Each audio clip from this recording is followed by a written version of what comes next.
It's a fold or turn, same word in a way, describing the same action. So fold one or turn number one.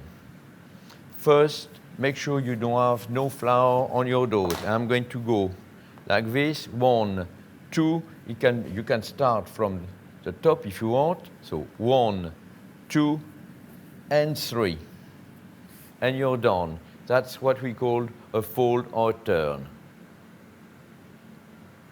At that point, you can wrap your dough, put it in the fridge, waiting for the second fold or second turn. Or you can give the second fold or second turn straight after the first one.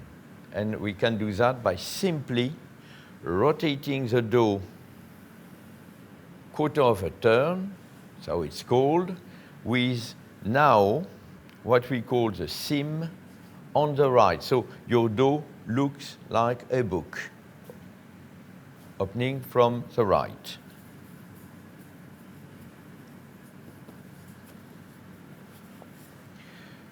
I'm going to now give my dough a second fold or turn, and I'm going to do exactly the same by just pushing gently.